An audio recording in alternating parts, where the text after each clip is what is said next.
Order! Order! You are an incorrigible delinquent at times. Behave yourself, man!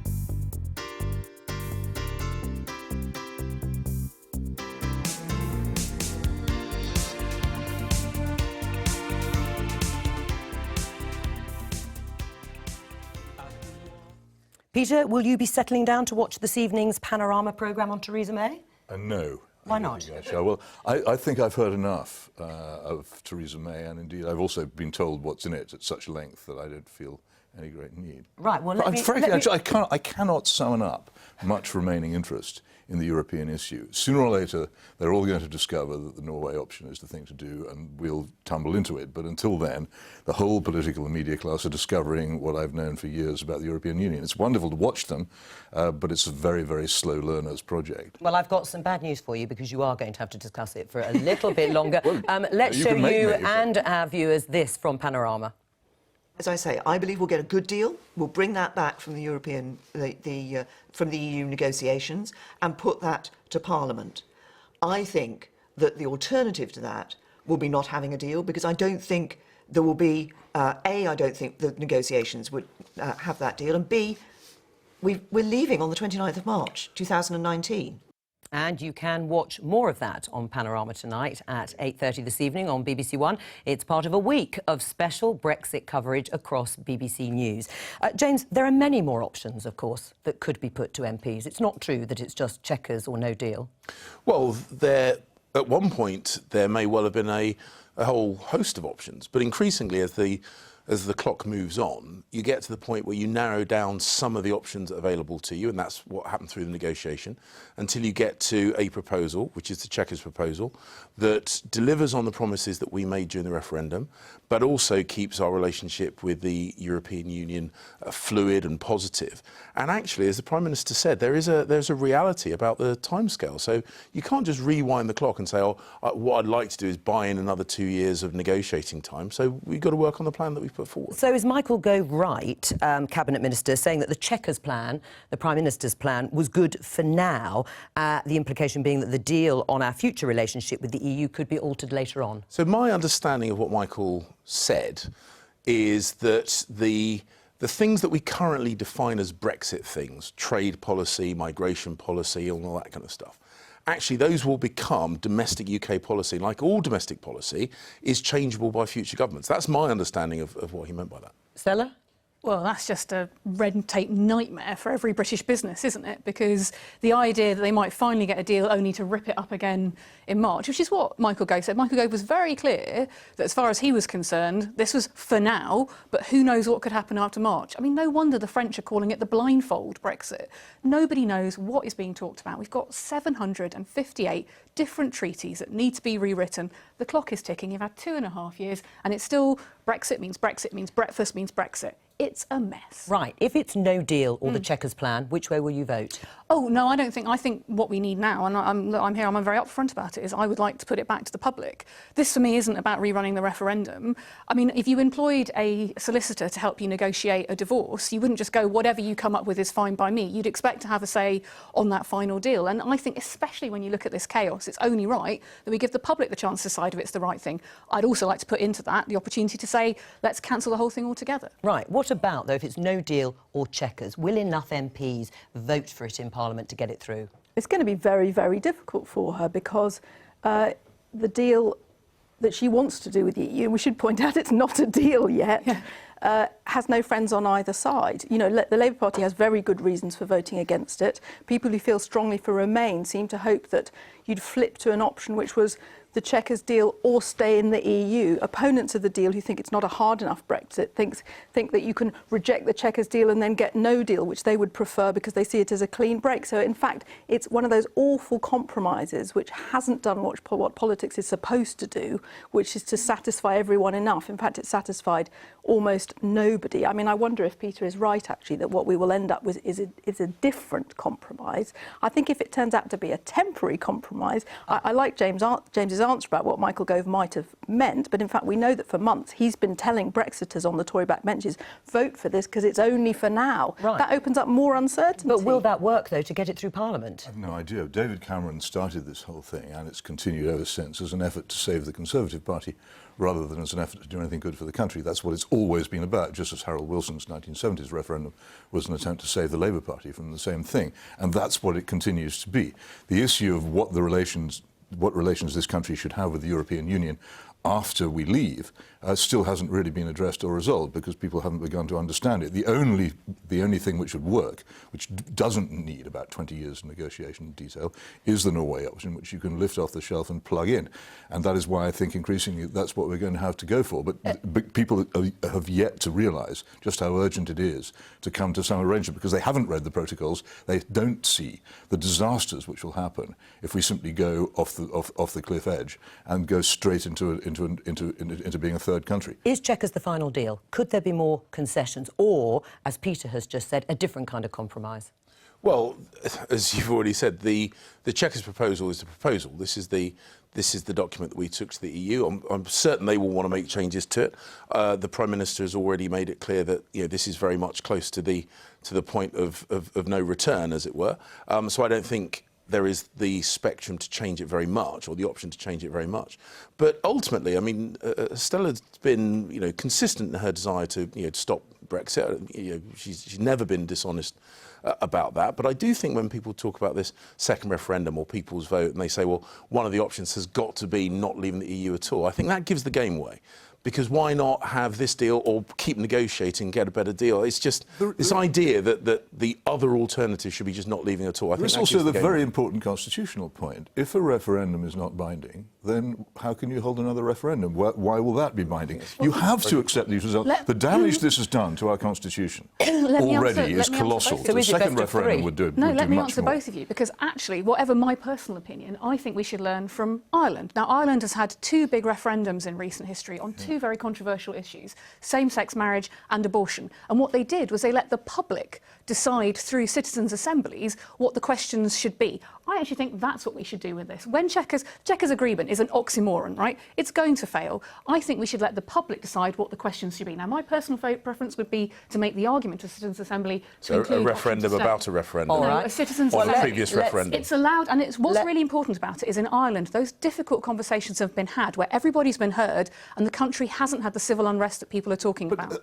Ever since 1937, referendums have been part of the Irish Constitution. They're not part of ours, and they oughtn't to be. We have a parliamentary system which conflicts directly. We have two actually conflicting popular mandates, one by general election, one by referendum. And the reason for the political actual paralysis in which this country now finds itself is no one can work out which of those. We're going to move on. Can't make that worse. Let's have a listen to Christine Lagarde from the International Monetary Fund. She's been talking about the annual report into the UK economy.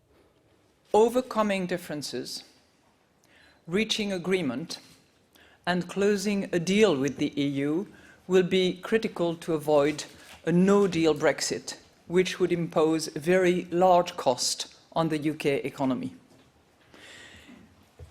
Indeed, it is, in our assessment, the most significant near-term risk to the UK economy, leaving the EU without an agreement on the framework of the future economic relationships and an implementation period would be exactly that risk. James, will the UK be better off under Chequers than it is currently in the EU? I think yes. I think that I campaign for Brexit. I believe that actually unshackled from the instinctively protectionist and slow-moving institutions of the EU, that we can actually make the best of the British economy, embrace innovation and technology, which we're very, very good at, think globally, because we're an island nation, that's our history, whilst maintaining a good relationship And what do you with the base EU. that on? Well, I base that on the assessment of where we've had areas of growth during our time as a member of the EU and where we've had areas of relative stagnation, things that we could and should have been much better, taken much better opportunity of emerging markets. I think there's a real fantastic, exciting opportunity for us. Is Christine once we leave the Lagarde EU. overstating the risks? Well, the IMF doesn't always get things completely right. One should be upfront about that. However, it is their mandate to look at economies around the world and assess the risk. And they have said that already, because of the uncertainty of Brexit, that we've gone from towards the top of the G7 economies in terms of growth to towards the bottom. And if we actually crash out without a deal, the consequences will be very, very serious. I mean, Bernard Jenkin was speaking to the BBC this morning and saying that's what we should do. There'll be no problem. This is some sort of 1800s splendid isolation fantasy, when actually the way we make money in this country and the way that we grow economically is with close relationships with not just our trading partners, but also these integrated manufacturing chains. All of that will be put at risk. So stating these risks now is extremely important, because there's a very sort of blasé attitude about no deal among some people in the Tory party, not James clearly, but... How likely do you think no deal is? I very much hope it doesn't happen, because I think that there is this complete failure in our political class to understand what happens when we become a third country under the single market, and the huge non-tariff barriers which then descend between us and the European Union countries, which are immensely bureaucratic and difficult and will be economically damaging beyond that, and probably politically damaging as well. And my own fear, as someone who has for many years believed this country would be better off out of the European Union, is that the consequences will be so bad that the government will fall and there will be a new government elected which will come to office on a pledge to crawl back to the European Union and beg to be allowed back in. I think it could be that bad, and I think people should realise. Now, leaving the EU with no deal would inflict substantial costs on the UK economy. That is the verdict of the International Monetary Fund in its latest assessment of Britain's finances. It was launched alongside the Chancellor, Philip Hammond, who said it underlined the need for a good deal. And our economics editor, Joel Hills, is here. The IMF has never had anything positive to say about Brexit, has it? So why would it change now, I suppose? No, indeed not. Christine Lagarde describes herself, the head of the IMF, describes herself as a desperate optimist, but invited today to say something, anything positive about Brexit, she couldn't or wouldn't. Now, the IMF has been looking at every possible outcome of Brexit talks and concludes that everyone would leave the British economy weaker. No deal is the worst case scenario. And Christine Lagarde spelt if we crash out of the EU at the end of March without agreement, without transition, then the IMF believes the British economy will actually shrink. There's a risk of recession. The IMF's view, not even the most determined contingency planning can actually avoid dire economic consequences. Their words, in the event of no deal. Reduced growth going forward, increased deficit, most likely, depreciation of the currency, and it would, in reasonably short order, mean a reduction of the size of the UK economy. I think you have to point out that the IMF doesn't have a great track record on predictions, does it? So why would this one be any different, do you think? No, it's a fair point. Before the referendum, the IMF was warning that there might be a possibility of immediate recession and a stock market crash if we voted to leave the EU. In the event, neither happened. But some of the things they did warn about have come to pass. Inflation has squeezed living standards. The British economy has slowed down significantly. So perhaps be sceptical, but not entirely dismissive of what the IMF had to say today. The good news for the Prime Minister is that actually the IMF's central assumption is that despite all the anxiety, Brexit will be a smooth process. We'll get a deal similar to the Chequers proposal that the government is shooting for. But unfortunately, the IMF doesn't think it will significantly revive our fortunes. It's penciled in modest growth, central forecast of 1.5% this year and next, which puts us towards the bottom of the growth league at advanced economies. You can see the US at the top there, Japan at the bottom, us towards the bottom of the pack. The IMF believes, Mary, that all forms of Brexit will leave our economy permanently smaller and tax revenues permanently lower. OK. Joel, thank you. And uncertainty over Brexit is being blamed for the UK's biggest car maker moving to a 3-day week. Jaguar Land Rover says 1,000 workers at its Castle Bromwich plant will be put on shorter hours until Christmas. Its local MP says it's all due to Brexit chaos, and it comes a week after Jaguar's boss warned of job losses in the event of a no deal. Well, Ben Chapman is in Birmingham for us now. So, Ben, how concerned are workers there? Well, this has long been considered a vulnerable plant. It nearly closed during the financial crisis, so it will raise concerns about what the future holds. Around half of the 2,000 workers will go down from a 5-day week to a 3-day week. The company saying in a statement today that continuing headwinds affecting the car industry meant that temporary adjustments were being made.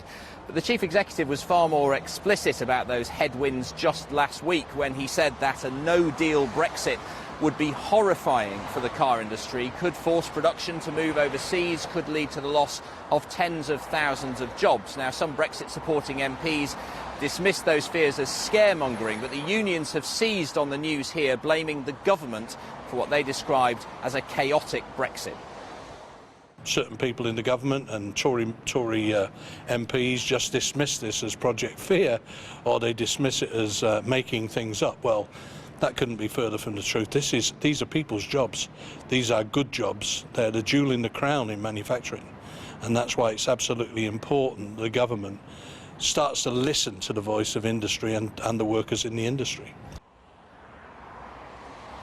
Well, JLR has also criticised the government's approach on diesel vehicles, and the unions today couldn't explain how much of today's move was actually down to that. We understand that no workers will lose any pay as a result of these changes, but it is a measure of how the challenges affecting the car industry are now being felt on the production line.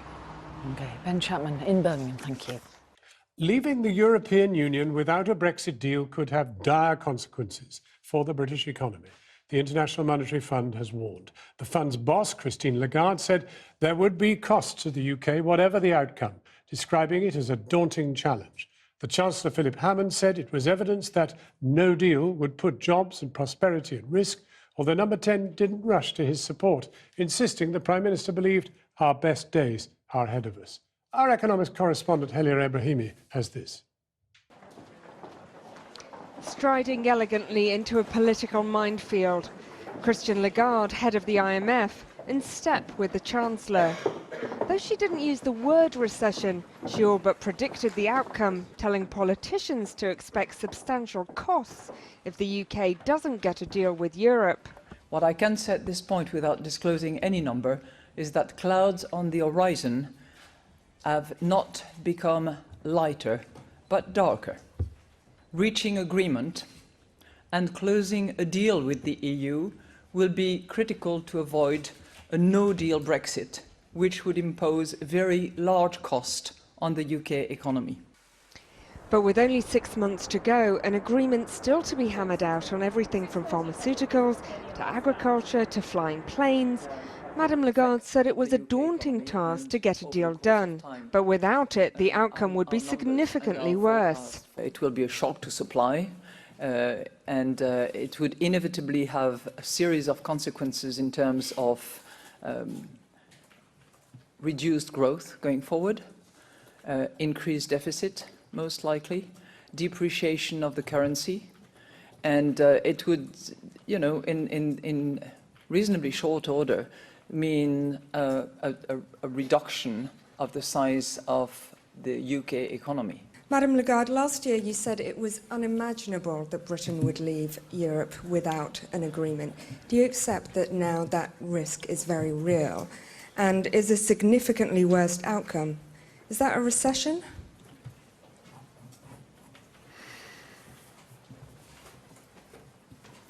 You know, as I said, we do not have yet the exact percentage by which growth will be affected if there was a disorderly exit. All the studies that you've seen are pretty much in the same ballpark. I would be very surprised if we were very far off from those numbers. The numbers she's referring to all point to a recession. The IMF was heavily criticised after the referendum for forecasting a recession that never materialised. Project Fear, said Brexiteers. But today, Madame Lagarde seemed to be itching to shout the same warning. She didn't repeat the R word, but again and again she described the dire consequences of a disorderly Brexit. At times, venting her frustration that other people didn't see this. The larger the impediments to trade in the new relationship, the costlier it will be. This should be fairly obvious, but it seemed that sometimes it is not. But one former Treasury advisor doesn't think it's obvious at all. I thought it was an unusually pessimistic gloss. It's easier if one reaches agreement on the main things, but in my experience, economies adjust.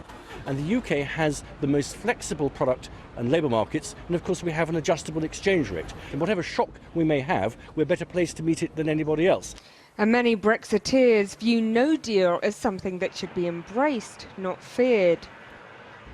There is no problem with no deal. No deal is WTO. It's the way we trade with most of the world, and we'll have a huge Brexit dividend.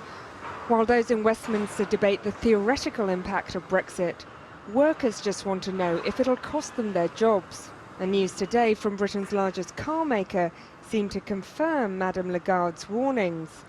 Jaguar Land Rover said it was putting its Castle Bromwich factory in the Midlands on short-term working. 1,000 staff will now work a 3-day week until Christmas. The car industry has been one of the most vocal critics of Brexit and has repeatedly warned about the dangers of a cliff edge. Of course, the sector is smarting about a broader range of issues, and some have accused car bosses of blaming Brexit for their own troubles. The IMF comments fit rather neatly with the ideas of the Chancellor and the Treasury, but they could undermine the Prime Minister's negotiating strategy in Europe. Her threat that the UK would walk away without a good deal seems far less credible if a recession is the foregone conclusion. With just over 6 months to go before the UK is due to leave the European Union, the Prime Minister has declared that MPs will be presented with a choice between her proposed Brexit deal or no deal at all. Theresa May spoke to BBC Panorama this evening, prompting her critics to speak out again, with the former Foreign Secretary Boris Johnson renewing his attack on the deal agreed at Chequers this summer, saying that parts of it, in his view, were a constitutional abomination. Our political editor, Laura Kuensberg, has the story. Seems rather menacing, doesn't it, somehow?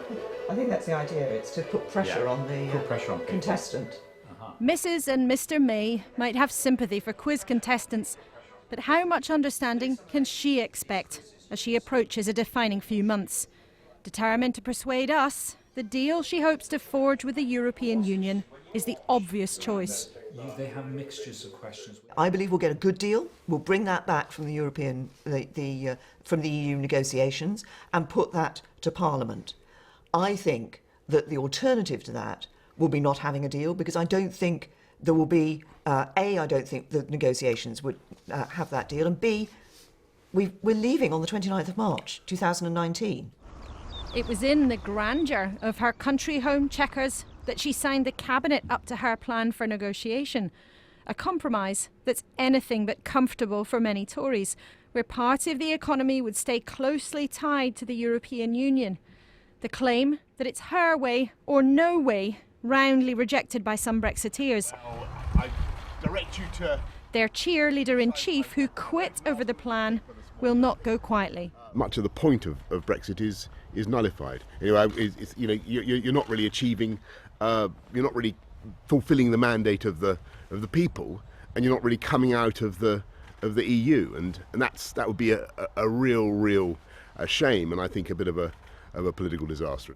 They're empty now, but when the green benches fill after the party conferences, MPs face the most important set of decisions in many years. Those who fought to have a say over the Brexit deal believe it can't just be a simple choice. I do not see the choices as necessarily binary as she has made out. There are alternative options to just crashing out with no deal in those circumstances. And one thing I'm absolutely determined to ensure as a politician is that we don't crash out with no deal. Neither the Labour Party, nor the SNP, nor the Lib Dems are likely to approve. So the numbers will be tight. If the vote fails, the public might have another say.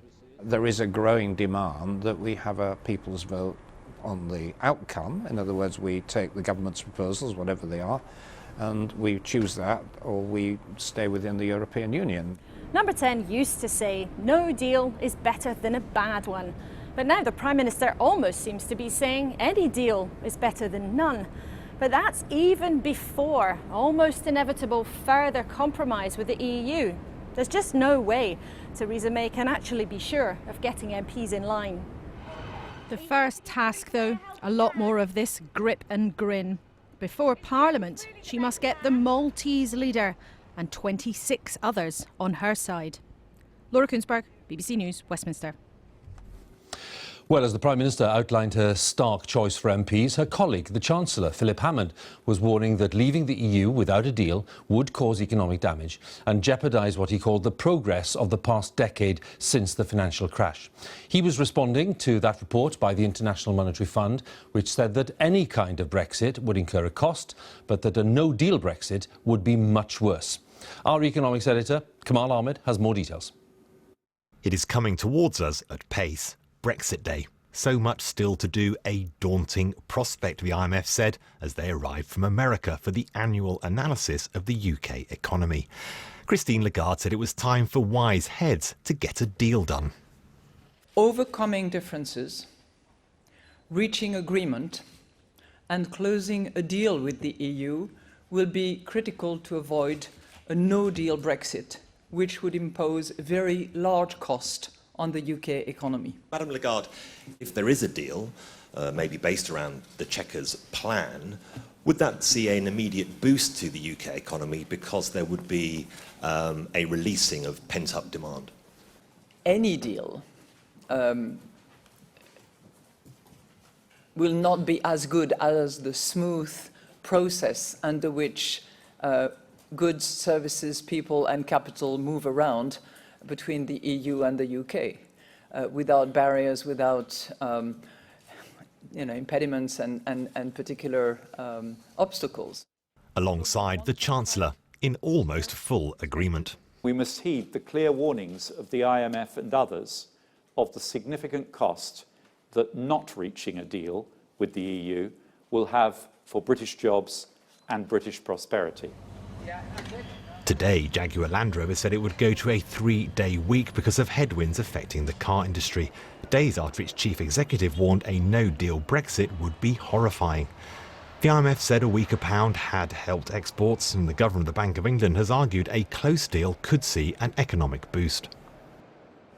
I was here for the 2017 IMF report on the UK economy, and certainly this year much more concern about the possible costs of Brexit. 2017, the IMF was welcoming progress on those Brexit negotiations. This year, real worry that the no-deal option is even on the table. 6 months to go, and the UK still has a lot of Brexit homework to do, the IMF said.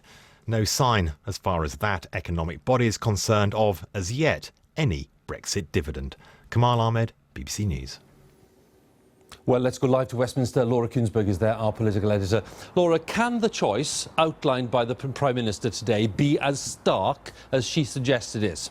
Well, Hugh, there are good political reasons for the Prime Minister to say so. She wants her tactic to be crystal clear, to say to her MPs who might be thinking about rejecting her deal, the message, vote me down if you dare. But as ever with Brexit, of course, the situation might not be that straightforward. If Brexiteers do everything in their power to make life harder and harder for her, she might have to budge off her existing plan. It may not be the final shape of the deal. On the other side, former Remainers in the Commons and in the House of Lords might have another go at softening the government's position in the coming weeks. And of course, more than anything else, remember, her position right now is one for negotiation. More than 24 continental European leaders have to agree on a final set of proposals. It's impossible for her now to tell us and MPs in Parliament exactly what the final deal on Brexit will look like. Impossible, therefore, credibly to tell MPs exactly what they must do in that moment. Tactically, it is easy to understand why the government wants people to believe it's her way or the highway, a deal according to Mrs. T. May, or something that sounds very scary. But there are more than 2 months until the final shape of this agreement will be ready, an awful lot of water to flow under the bridge, and an awful lot of political judgments and political choices to be made before then. Laura, thanks very much again. Laura Kunsberg there with the latest on the Brexit story at Westminster. I know every week is a Brexit week, but this really is Brexit-tastic. Theresa May has tried to up the ante before her meeting with EU leaders in Salzburg on Wednesday. It's checkers or bust, according to the Prime Minister, a message that has sent the arch-Brexiteers into apoplexy.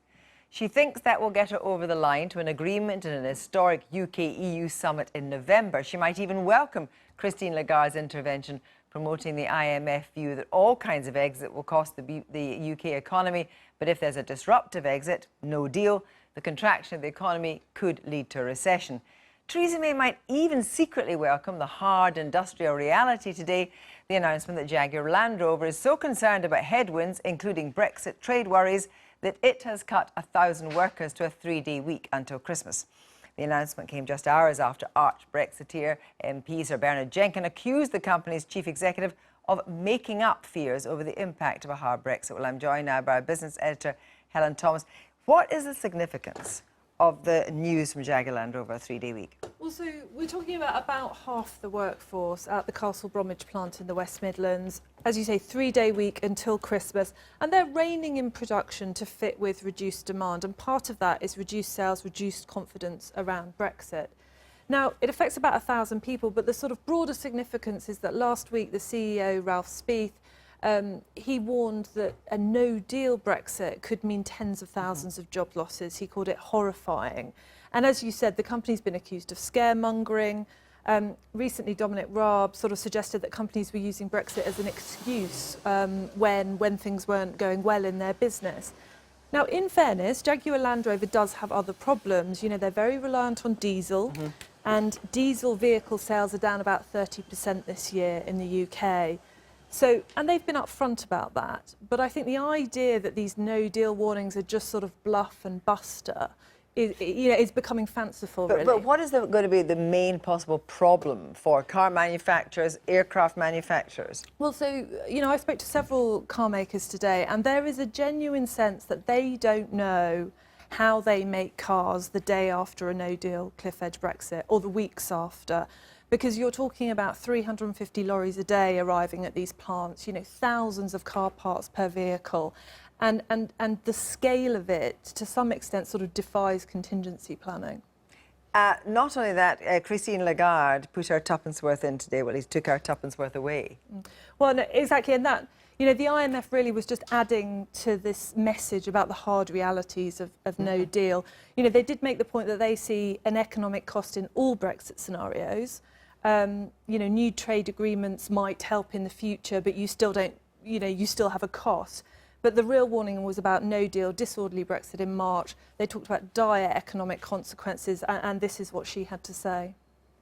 It would inevitably have a series of consequences in terms of reduced growth going forward, increased deficit, most likely, depreciation of the currency, and it would, you know, in reasonably short order, mean a reduction of the size of the UK economy. Christine Lagarde, well, it was predictable that the Prime Minister's nemesis, Boris Johnson, would shoot down her my way or the highway ultimatum. We would be a vassal state of Europe. It would be 1066 all over again, he wrote. But has she made a calculation that will go to the wire, but ultimately win Barnier's hard heart? I'm joined by our political editor, Nick Watt. I mean, is this chicken? Is this? We're now down to the last 8 weeks. That's right. Look, the mood music is much better from Michel Barnier and from some EU leaders, because the bottom line is they want a deal, but they don't want a deal at any price. And Angela Merkel has been heard to say in private that the UK must suffer a little bit in these Brexit negotiations. They can't have a sweetheart deal. But those EU leaders have been encouraged in one level by checkers. They think that the Prime Minister has taken, you know, some very serious political risks to do that. But talking in the EU, they do have fundamental problems with fundamental elements of checkers. For example, the common rule book on goods, they say that is trying to split up the 4 freedoms. And if you cannot get agreement on those fundamentals, then the EU says you have to have the backstop on Northern Ireland. Yeah, the backstop on Northern Ireland, which is very clearly no deal means single market for the whole of Ireland, customs union for the whole of Ireland. But This idea that it's Chequers or bust, she's going with Chequers, but actually there's going to be negotiation. It won't be Chequers. No, there will obviously be a negotiation, and the Prime Minister has built up a certain amount of political credit because these EU leaders watch this country very carefully and they can see the pressure that she is under. But one shouldn't forget that in winning over some of the quite hardline Brexiteers who are supporting Chequers, the Prime Minister's Chief of Staff, Gavin Barwell, did tell them there will only be tinkering round the edges on Chequers. Well, if that's the case, I'm not sure the EU leaders will be able to go that far. Nick, thanks. Now let's have a look at your report. A late summer air still hangs over Alpine Europe, naturally lifting the mood. Theresa May will be hoping that the warm atmosphere is infectious when she meets EU leaders in Salzburg later this week. A rare moment of relaxation for Theresa May at her Chequers country lair. There is no room for complacency, but the Prime Minister has been encouraged by a fair hearing her Chequers blueprint has received in EU capitals. I can see a way through which would involve Britain softening its red lines and the EU softening its opposition to Britain being in the single market for goods. But I don't see that happening yet. I've just been in Madrid, I've been talking to people in Brussels. I see no evidence yet that the British line on Ireland is being accepted by the EU. I don't see any evidence that the British are willing to soften their red lines much. If they did, Mrs May would be in trouble at home. So although there is some optimism in EU capitals that a deal can be done this autumn, I don't see much evidence for that optimism in the substance. The EU's chief negotiator, Michel Barnier, who still appears to retain the confidence of EU leaders, regards Chequers as a useful opening step in the final stage of negotiations. But he believes that it breaches fundamental principles of the EU, though he does want a deal. I'm sure that on the side of the EU27, there's a deep realization that having a cliff-edge Brexit would be harmful, of course, to the United Kingdom, but also to the EU27. So I've heard no European Union leader really considering seriously to get basically a non-agreement with the UK. So I don't know whether you can call that warmth towards the United Kingdom, but there's a desire to find a workable solution. We do not want to compromise on the fundamental elements of what makes the European Union. Of course, it would, well, we don't want to avoid a very nasty event at the end of March to end up in a very much weakened European Union that would crash later on. Chequers was designed to resolve the central challenge in the Brexit negotiations, avoiding a hard border in Ireland by creating frictionless trade between the UK and EU on goods. But the issue still hangs over the talks. Brussels insists that until an overarching agreement can guarantee no hard border, then the UK must abide by a backstop. This would keep Northern Ireland aligned with EU rules. The UK signed up to the backstop last December, but it says the EU's reading of this would endanger the integrity of the UK by creating a border down the Irish Sea. Michel Barnier is making friendly noises by talking of trying to de-dramatise the highly sensitive issue of an internal UK border. One senior EU official told me that checks already take place on agricultural products crossing between Great Britain and Northern Ireland. And this official told me that if a backstop were needed, then the EU would try to show flexibility on manufactured goods by allowing checks to take place away from any border. No, because these ideas have been given short shrift by Theresa May. you don't solve the issue of no hard border by having a hard border 20 kilometres inside Northern Ireland or 20 kilometres inside Ireland. Still a hard border. A former Irish Europe minister fears the Northern Ireland border could still scupper the talks. It's a really difficult one. It's a very, very challenging sort of tightrope act which Theresa May will have to engage in over the coming weeks. And frankly, you know, I'm not entirely positive or certain that it will work. I think that, you know, it is increasingly possible to envisage a situation where there will be no deal because both positions are so entirely incompatible. A picturesque setting was chosen for this week's EU gathering in Salzburg to create an informal atmosphere. But for Theresa May, the stakes could not be higher as she seeks to win EU leaders round to her vision for Brexit. Nick, well, I'm joined by Fine Gael MEP Mairead McGuinness, who is the Vice President of the European Parliament, and by Sir Martin Donnelly, who is Permanent Secretary for the Department of International Trade under Liam Fox between 2016 and 2017. He's a staunch critic of Brexit. Good evening to both of you. Talking to you first, Mairead McGuinness. You heard our political editor saying there that it's unlikely the EU would accept a tiny bit of tinkering and nothing else on the Chequers plan. What's your response?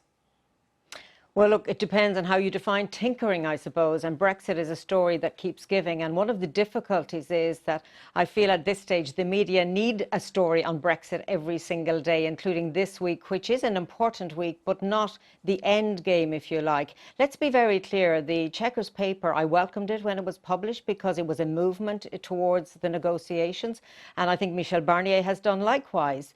And I know the Prime Minister does not believe in her heart of hearts that when she presents the Chequers paper that is the Brexit deal. She knows that there has to be a negotiation with her EU colleagues, and that will happen now. The tinkering part, I wouldn't describe it or use those words. I think this is far too serious for that type of language, and that is the view not just from the Irish or the EU side, but I believe the British Prime Minister knows that to be the case. So we're getting down to the last stages. You introduced me at the top of the programme saying that we have a way to go, and we do. But we have a way to get there if there is, and I believe there is, political will to get a deal done. It's in the interests of all of our citizens. But do you sense a different mood music from the rest of the EU? Do you sense that, as you say, it's getting down to the wire? There's a certain, not necessarily sympathy, but affinity to what Theresa May is going through. And I mean, you charge Michel Barnier with doing the job, but I mean, do you give him due flexibility to do that job? Look, I met Michel Barnier in Strasbourg on Thursday, so he keeps us very much up to speed with what's going on. He has a mandate from the leaders of the EU 27. So that's what he sets out to do, what's on the table, and the UK know what's on the table. In terms of flexibility, in a negotiation, there is room for flexibility, but not where there are specific issues for the European Union around the single market and the customs union, because it's important to stress that the United Kingdom is leaving the European Union. It can't redraw the European Union's core principles. We have to accept that the UK is leaving and has its red lines, but also wants to have a close relationship. Fundamental to all of this is sequencing and what's been agreed to date. And around Ireland, the British Prime Minister very clearly last December has said, and again this evening on Panorama, said there will be no hard border and rules out technological solutions to that. What we're lacking is a willingness to write the legal text into the withdrawal agreement on this backstop, which is absolutely necessary. But there is time to get this over the line, as I say, with political will. Well, I'm going to be asking Sir Martin Donnelly about that whole question of the backstop in a minute too, because just let's be quite clear about this backstop in Northern Ireland. It's all about, we signed up to the backstop in December. Is the backstop legally binding yet? Is there a legal agreement on the backstop?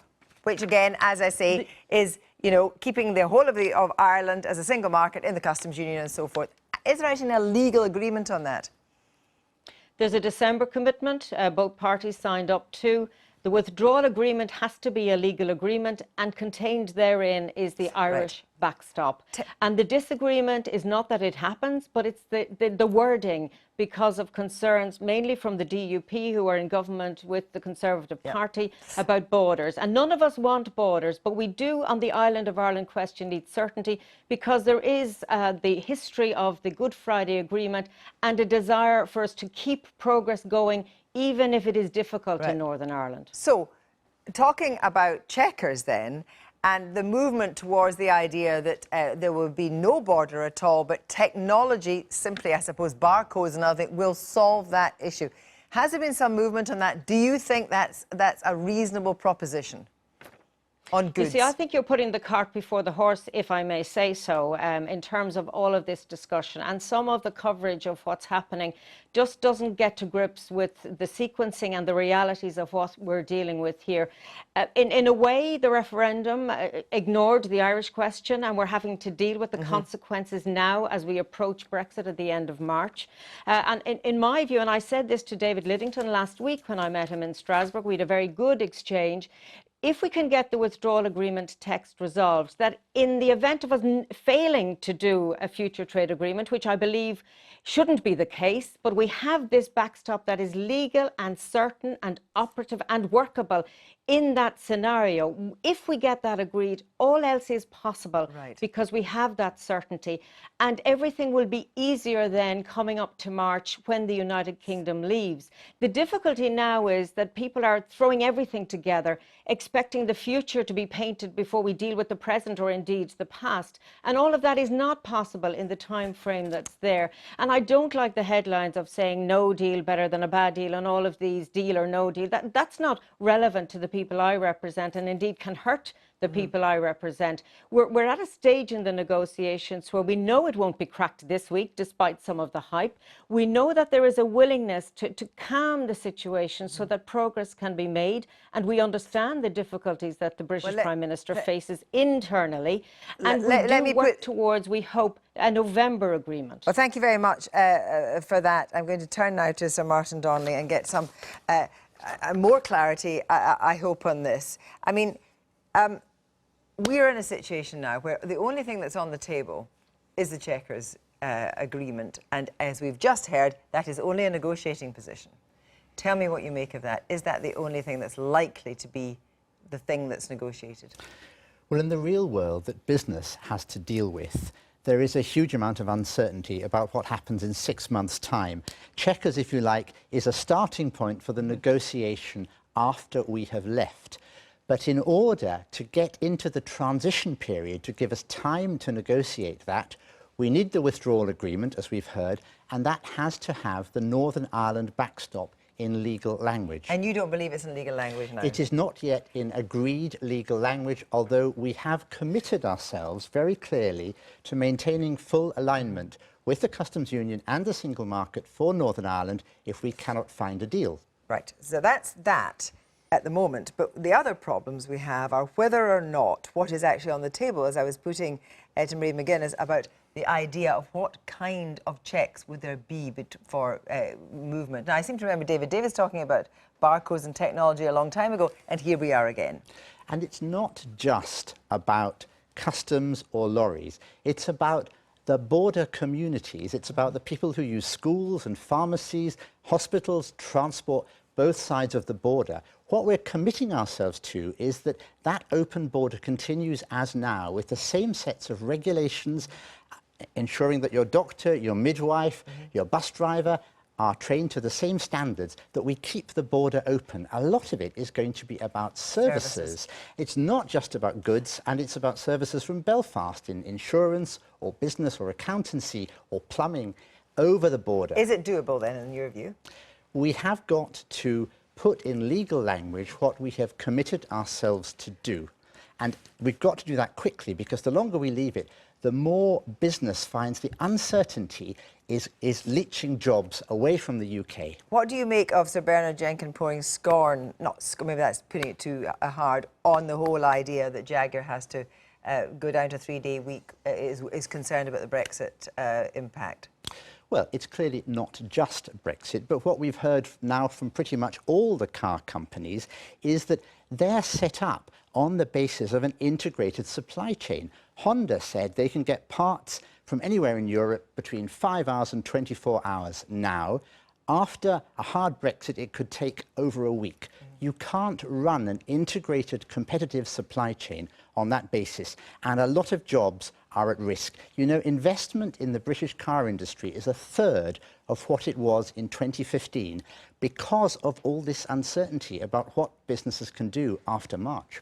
And others, I mean, you're talking about the car companies, but those are the big companies. Tell me about the impact on some of the smaller companies. I heard of a company in Scotland just last week who'd been told that their manufacture of high-quality textiles, their orders come from Europe, And the Europeans are saying, we want to know you can produce in Europe, so we have no hassle in getting the goods. So if you don't move your production, we're not going to order from you. That's a really tough call. A lot of smaller companies have got to think about data, about how they get visas potentially for their staff. They haven't even begun to think about this. And the uncertainty that people might face no level playing field after March for their businesses is really causing a huge problem. And I think business is now a long way from the political debate. They need more clarity urgently, or jobs and investment will leave the UK and not return. But what, just finally, as a senior civil servant, your sense of the way that Barnier is now playing it? They're not going to leave Theresa May high and dry, are they? Barnier has said very clearly, without the backstop, there is no agreement. And my understanding is that all of the member states support this. They have supported it for more than 2 years. We must not kid ourselves that we can fudge this Irish backstop issue. It matters to communities across Ireland. It's hugely important to the Irish economy, and especially the Northern Irish economy, and it's the main thing that's stopping us from getting a transition deal. So, Martin, thank you so much. I've been